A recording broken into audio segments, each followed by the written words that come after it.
अस्सलाम वालेकुम दोस्तों, कानपुर टेस्ट अगर धुल गया तो क्या वर्ल्ड टेस्ट चैंपियनशिप के फाइनल की रेस के लिए भारत पे कोई असर पड़ेगा? ये बहुत ज़रूरी है। और इसमें एक चीज़ बता दूं, कैलकुलेशंस आपने बहुत आगे पीछे से देखी होंगी, सुनी होंगी, पढ़ी होंगी, मगर एक चीज़ तो तय है कि इसमें बहुत डिपेंड कर रहा है कि दूसरी टीमों की परफॉर्मेंस क्या रहेगी। मगर फिल वक्त इस वर्ल्ड टेस्ट चैंपियनशिप के पॉइंट्स टेबल के ऊपर भारत नंबर 1 पर खड़ा है। और अगर ये कानपुर का मैच धुल भी जाता है तो रैशनली कोई बहुत ज़्यादा फर्क नहीं पड़ेगा, मगर मैथमेटिकली टीम इंडिया के लिए एक छोटी सी मुश्किल रहेगी। बहुत छोटी सी मुश्किल है मगर रहेगी। क्या है कि टीम इंडिया ने अभी ये कानपुर टेस्ट समेत आप देखें, और फिर 3 न्यूजीलैंड के खिलाफ खेलने हैं और 5 खेलने हैं ऑस्ट्रेलिया के खिलाफ मैच। तो इंडिया को वर्ल्ड टेस्ट चैंपियनशिप में फाइनल में पहुंचने के लिए मैथमेटिकली सिर्फ 4 चीज चाहिए। अगर ये कानपुर वाली जीत मिल जाती है और 3 न्यूजीलैंड वाली मिल जाती है तो फिर ऑस्ट्रेलिया के खिलाफ सिर्फ एक ड्रॉ खेलना है, तो इंडिया यानी वर्ल्ड टेस्ट चैंपियनशिप का फाइनल खेल सकता है। ये मैथमेटिकली मैं आपको बता रहा हूं। फॉर एग्जाम्पल कानपुर का टेस्ट वॉश आउट हो जाता है, कोई रिजल्ट नहीं मिलता, तो फिर इंडिया को क्या करना है? फिर इंडिया को 4 चीज चाहिए, यानी 3 लाजमी जीतनी पड़ेंगी न्यूजीलैंड के खिलाफ, और ऑस्ट्रेलिया के खिलाफ भी एक जीत चाहिए होगी, फिर ऑस्ट्रेलिया के खिलाफ एक ड्रॉ भी खेलना पड़ेगा। यानी अगर इंडिया न्यूजीलैंड के खिलाफ क्लीन स्वीप जीत जाता है, ये इस केस में है कि कानपुर टेस्ट धुल गया है, इस केस में है। अगर न्यूजीलैंड के खिलाफ क्लीन स्वीप जीत जाता है, ऑस्ट्रेलिया के खिलाफ सिर्फ एक मैच जीतता है और एक ड्रॉ करता है, यानी 3-1 से सीरीज हार भी जाए ऑस्ट्रेलिया से, तब भी वो वर्ल्ड टेस्ट चैंपियनशिप का फाइनल खेल सकता है। तो ये बहुत जरूरी है। इस पर्सपेक्टिव में देखा जा रहा है कि अगर कानपुर टेस्ट का रिजल्ट आ जाता है तो इंडिया के लिए बहुत बेहतर रहेगा। जाहिर है अगर आता है तो इंडिया बहुत फेवरेट है इसको, और इंडिया जीत जाता है फॉर एग्जांपल, तो इंडिया के लिए ये कहानी बहुत आसान रह जाती है। फिर क्यों आसान रहती है कि एक ये जीत जाएगा, 3 न्यूजीलैंड में जीत जाएंगे, 4 टेस्ट हो जाएगा, और एक अगर ऑस्ट्रेलिया से जीत जाता है तो पक्की मोहर लग जाएगी। अब ऑस्ट्रेलिया से सीरीज हार भी जाए तो कि बहुत ज्यादा फर्क नहीं पड़ता है। तो ये है टोटल की टोटल जो इंडिया की सिचुएशन है। इसके लिए बाकी 2 टीमों को देखना समझना बहुत जरूरी है। एक्चुअल में 3 टीमों को, क्या ऑस्ट्रेलिया, श्रीलंका और न्यूजीलैंड, क्योंकि इस रेस में अब जो न्यूजीलैंड था वो तीसरे पे था, वो चौथे पे आ चुका जब वो श्रीलंका से एक मैच हारा, और दूसरा भी तकरीबन हार पे ही खड़ा है वो। अब श्रीलंका की पोजीशन बहुत अच्छी हो चुकी है क्योंकि उनके आगे भी सीरीज कदरे आसान है। उनको 4 मैचेस चाहिए, 2 साउथ अफ्रीका में खेल रहे हैं, 2 ऑस्ट्रेलिया में। लेकिन मैं पॉइंट बाय पॉइंट आता हूं कि पहले ऑस्ट्रेलिया पे, फिर श्रीलंका पे आके बताता हूं, और फिर न्यूजीलैंड का सिनेरियो भी समझाता हूं। उसके बाद मैथमेटिकली कुछ टीमें हैं मगर रैशनली बिल्कुल नहीं है, और इसलिए उनके ऊपर बात करना बहुत ज्यादा जरूरी नहीं है। ये 4 टीमें हैं जो basically rationally world test championship के फाइनल के लिए क्वालिफाई हो सकती हैं, यानी जो 2 टीमें होनी है वो हो सकती हैं। इंडिया वर्सेस ऑस्ट्रेलिया की जो 5 टेस्ट मैचेस की सीरीज है वो बहुत अहम है, मगर इंडिया के लिए नहीं, ऑस्ट्रेलिया के लिए। अभी मैं आपको इंडिया का पूरी कहानी बता दूं कि वर्ल्ड टेस्ट चैंपियनशिप में इंडिया ने पहला जो सीरीज खेली थी वो वेस्टइंडीज के खिलाफ खेली थी 1-0, यानी अभी तक इंडिया सिर्फ 2 मैच हारा है। एक साउथ अफ्रीका में जाकर जो 1-1 सीरीज बराबर की, पहला मैच हारा था, दूसरा मैच जीता था और सीरीज बराबर की थी, और एक इंग्लैंड से अपने घर में हारा था। ये 2 हारा और 1 ड्रॉ किया हुआ है इंडिया ने अभी तक, जब ये कानपुर टेस्ट की मैं बात नहीं कर रहा हूं। अभी तक जो सीन है उसमें क्या हुआ, वेस्टइंडीज 1-0 से जीता, साउथ अफ्रीका 1-1 से ड्रॉ हुआ, इंग्लैंड 4-1 से जीता, बांग्लादेश से 1 जीत चुका हुआ है। कानपुर टेस्ट का जो भी है उसके ऊपर बात हो चुकी है। अब हम आते हैं ऑस्ट्रेलिया की, और इंडिया की विन परसेंटेज मैक्सिमम जो हो सकती है 85% है, और आपको इन रहने के लिए 66-68% जरूरी होता है। पहले पॉइंट सिस्टम समझना बहुत जरूरी है। एक टीम अगर टेस्ट मैच जीत जाती है तो उसको 12 पॉइंट मिलते हैं, और अगर ड्रॉ हो जाते हैं तो 4 मिलते हैं, अगर मैच टाई होता है तो 6 मिलते हैं। तो इस बुनियाद के ऊपर पॉइंट बेस बनाए जाते हैं। ये एक चीज समझना बहुत जरूरी है। और उसके ऊपर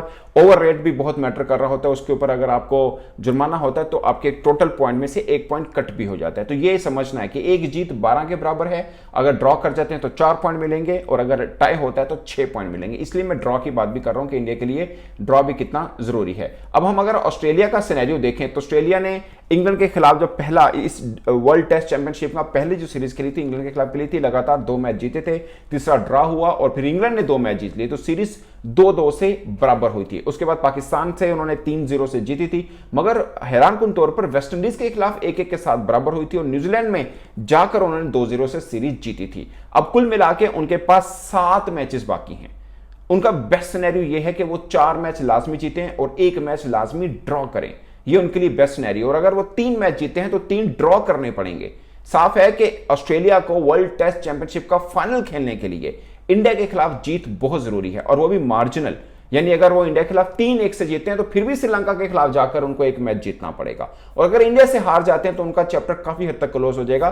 फिर जाकर उनको श्रीलंका में श्रीलंका में जाकर उनको दोनों टेस्ट मैच जीतना जरूरी होंगे। और ये भी डिपेंड करेगा कि वो इंडिया से किस तरह से हारा है, क्योंकि उनको जीत के लिए 4 मैचेस चाहिए। 5 वो इंडिया के खिलाफ खेल रहा है, 2 वो श्रीलंका के खिलाफ खेल रहा है, और दोनों उनके लिए सख्त चैलेंज है कि इंडिया सख्त टीम है और श्रीलंका सख्त कंडीशन है। जो न्यूजीलैंड के साथ श्रीलंका कर रहा है वो आपके सामने है। तो साफ है कि मुश्किल में जो है श्रीलंका से भी ज्यादा मुश्किल में मेरी नजर में ऑस्ट्रेलिया है, क्योंकि इंडिया के खिलाफ लाजमी जीतना पड़ेगा। इंडिया के खिलाफ लाजमी जीतना पड़ेगा, वो भी एटलीस्ट उनको 3-1 से जीतना पड़ेगा, एक ड्रॉ भी हो जाए 3-1 से जीतना पड़ेगा, और फिर जाकर श्रीलंका में भी एक मैच जीतना पड़ेगा, तब जाके उनकी सूरत हाल थोड़ी बेहतर है। हाँ, अगर वो 4-0 से जीत जाते हैं, 5-0 से जीत जाते हैं, तो उनके सिनेरियो काफी बेहतर हो जाएगा। मगर ये मैं आपको सब मैथमेटिकली बता रहा हूं। अगेन, जब मैंने आपको इंडिया का बताया था कि इंडिया को जीत के लिए 4 जरूरी है और एक ड्रॉ उनके लिए मस्ट है वर्ल्ड टेस्ट चैंपियनशिप में पहुंचने के लिए, तो देखिए ये भी मैटर कर रहा होता है कि अगर ऑस्ट्रेलिया इंडिया को 5-0 से हरा दे और फिर श्रीलंका में जाकर हार जाए, फिर श्रीलंका भी एक कंटेंडर बन जाता है, तो ये थोड़ा जिगजैग है। मगर ये मैं आपको मिनिमम क्वालिफिकेशन बता रहा हूं कि ये करना बहुत जरूरी है। यानी ऑस्ट्रेलिया को इंडिया को हराना जरूरी होगा। अगर वो इंडिया से हार जाता है तो फिर श्रीलंका के साथ जाकर दोनों मैच जीतने होंगे, और डिपेंड ये भी करेगा कि वो इंडिया से कैसे हारा है। अगर इंडिया से 2 मैच जीत जाता है तब भी उनका सिनेरियो बेहतर रहेगा, मगर 2 मैच जीतने का मतलब है कोई ड्रॉ नहीं खेला। 2 मैच जीतकर इंडिया से हार भी जाए और ड्रॉ नहीं खेला तब भी वो बाहर हो सकता है। तो ये सीन है दोस्तों टोटल जो ऑस्ट्रेलिया का है। अब हम श्रीलंका की बात करें तो श्रीलंका हैरानकुन तौर पर पाकिस्तान से, मैं इसलिए हैरानकुन तौर पर कह रहा हूं कि वो बांग्लादेश में जाकर बांग्लादेश से जीता 2-0, मगर पाकिस्तान से 2-0 अपने घर में हारा। ये उनके लिए सबसे बड़ा सेटबैक था। और थोड़ा सा बेहतर उनका हुआ कि इंग्लैंड में जाकर वो एक मैच जीते ओवल के अंदर, और उसके बाद फिर न्यूजीलैंड के खिलाफ पहला मैच जबरदस्त जीते और दूसरा भी वो जीतने के करीब तर है। उनके 4 मैचेस पड़े हैं, उनके पास मार्जिन है कि वो एक मैच हार सकते हैं।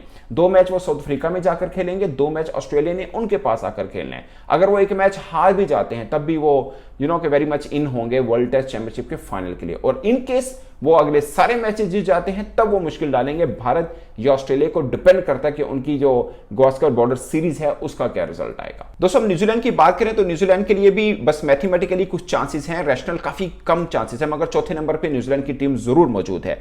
हम ये मान के चलते हैं कि वो श्रीलंका के खिलाफ 2-0 से सीरीज हार गए। अब उनको इंडिया के अंदर जाकर 3 टेस्ट मैचेस खेलने हैं और अपने घर में इंग्लैंड के खिलाफ 3 टेस्ट मैचेस खेलने हैं। इस 6 में से वो सिर्फ 1 टेस्ट मैच हार सकते हैं और 5 उनको जीतने होंगे। साफ है कि इंग्लैंड के खिलाफ भी 3 लगातार जीतना और इंडिया के खिलाफ भी 2 मैच जीतना उनके लिए बहुत मुश्किल काम है। इसलिए इस वर्ल्ड टेस्ट चैंपियनशिप में न्यूजीलैंड के चांसेस ऑलमोस्ट ना होने के बराबर हैं या बहुत मुश्किल है। तो ये है दोस्तों।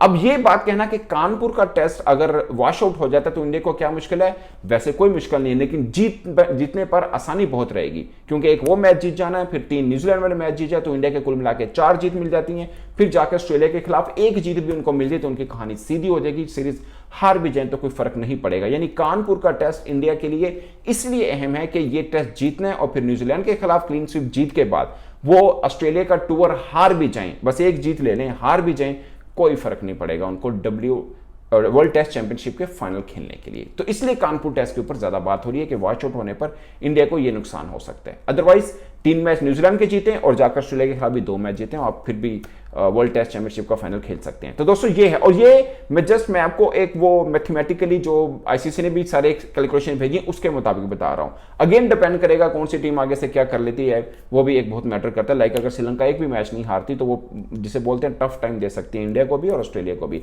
अगरचे इंडिया को नहीं दे सकती ज्यादा, ऑस्ट्रेलिया को बहुत दे सकती है, क्योंकि उसके लिए मुश्किल ज्यादा है, उसको इंडिया को भी हराना है और श्रीलंका को भी हराना है। ये एक टफ सिचुएशन है। तो मुझे बजाहिर लग रहा है, अब डिपेंड करता है ना कि श्रीलंका भी कैसा खेलता है, ये ना वो जाके 2 मैच हार जाए साउथ अफ्रीका से भी। अगर वहां पे एक भी हार जाता है तो उनके लिए आसानी रहेगी कि वो ऑस्ट्रेलिया के खिलाफ 2 मैच लाजमी जीते, तब वो ऑस्ट्रेलिया के लिए मतलब मुश्किल पैदा कर सकते हैं। तो मुझे बजाहिर जो अभी तक स्टैट नजर आ रहे हैं वो श्रीलंका के ऑस्ट्रेलिया से बेहतर चांसेस नजर आ रहे हैं, मगर इंडिया के लिए बहुत ज्यादा घबराने की बात नहीं है। और ये कानपुर टेस्ट के ऊपर बात क्यों ज्यादा हो रही है वॉश आउट होने पर, उसकी वजह मैंने आपको बता दी। इस पर आप अपनी राय दोस्तों कमेंट बॉक्स में जरूर बताइएगा। मेरी तरफ से इतना ही, इजाजत दीजिए, अल्लाह हाफिज।